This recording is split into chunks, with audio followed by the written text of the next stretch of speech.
There's a reason why they're called yokes and chokes, these underground transformers, is because they're built on iron phosphorus rocks and are wrapped around, not in a particular fashion like toroidals in double loop, yes, or they're more so that are falling ribbons of iron, in which way are ribboned forward and back in both the vertical and horizontal way, the X and Y, are double wrapping like you do a box of presents.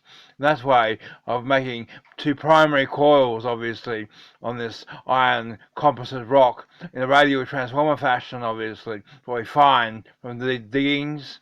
Although there's more so the problem that the yolks and chokes are not particularly iron magnetic.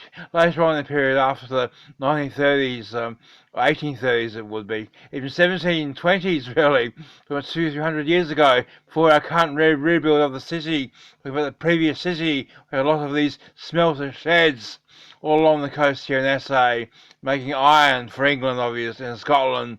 They came over in boats to convert our iron ore with the idea of electricity and lightning in these indefinite coils of loops of rocks and metal smelters to make electricity transformers, and then to heat the baths of the rocks, obviously, to melt them and remove the steel from it, obviously, or was it is iron steel, and move that back in flat sheets on their boats, obviously. Purpose of the Northern Hemisphere doesn't have iron that much, because simply it's heavy material, and the vertical nature of gravity, as the Earth spins in a vertical fashion, so all the heavy things go to the bottom of the water pond, comes to the southern part of the hemisphere, the iron. What they have up there is shells and porcelain and light ceramics, so they have up there in the northern hemisphere.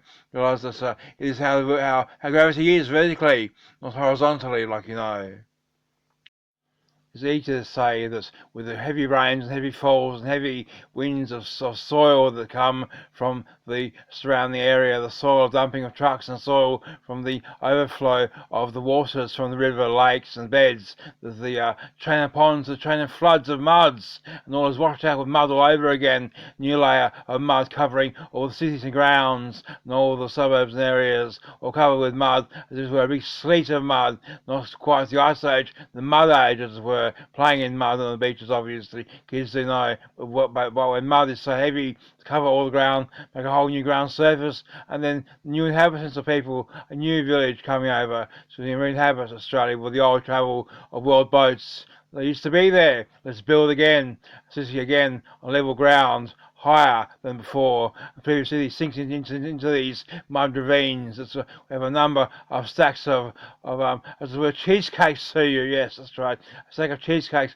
high as a cheesecake store. Who knows how many cities there are in the ground mud before us? Caverns there, full of cities and old buildings, all of ruins, obviously, like the ruins of the treasures and museums, and all the ruins of the dinosaurs, or the ruins of the cavemen, or the ruins of the Vikings, or the ruins of the Druids, or the ruins even of dragons' cages and castles, even rock mountains, obviously. The mountains will win all this and stop us from sinking in the mud. So many repeats of 100 years, 500 years, a new mud storm. Predicted on the weather charts. Should see the current prediction in charts of heavy satellite imagery. Doesn't always have such imagery. It's just be magnetic boats and compasses on wooden rigs and in the waters, yes, as they travel, trading, obviously, trading goods.